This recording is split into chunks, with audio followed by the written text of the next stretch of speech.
తుఫాన్తో నష్టపోయిన రైతులకు ఎకరాకి 10,000 రూపాయల పరిహారాన్ని ముఖ్యమంత్రి రేవంత్ రెడ్డి ప్రకటించింది. అయితే ఈ 10,000తో రైతులకు ఎట్లా న్యాయం చేసినట్టు రేవంత్ రెడ్డే చెప్పాలి. ఎందుకంటే పెట్టుబడి అప్పులు చేస్తారు రైతులు, అరువు తీసుకొచ్చి గింజలు పెట్టడం, ఇన్ని రోజు చాకరీ చేయటం, మందులు కొట్టడం, మందులు చల్లటం చేస్తారు.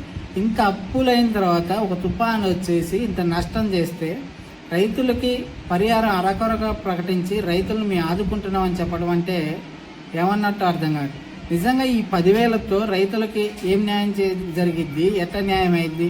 ఈ 10,000 పరిహారంతో రైతులు వాళ్ళు ఎట్లా బతకాలి, వాళ్ళ కుటుంబాలు ఎట్లా బతకాలి? గత ప్రభుత్వంలోని పాలకులు అదే చేశారు, ఇప్పటి పాలకులు అదే చేస్తున్నారు. అరకొర పరిహారం ప్రకటించడం, ఆ పరిహారాన్ని కూడా సక్రమంగా అందించకుండా రైతుల్ని అరగోస పెడతారు. మళ్ళీ ప్రజాప్రభుత్వం అని రేవంత్ రెడ్డి చెప్తూ ఇంత తక్కువ పరిహారంతో రైతులు ఎట్లా సంతోషంగా ఉంటారో ఆయనే చెప్పాలి. రైతులు ఎట్లయినా ప్రశ్నించరు కదా అని ఇంత తక్కువ పరిహారాన్ని పాలకులు ప్రకటిస్తున్నారు. రైతులు కూడా ప్రశ్నించాలి, ఎదిరించాలి, నిలదీయాలి.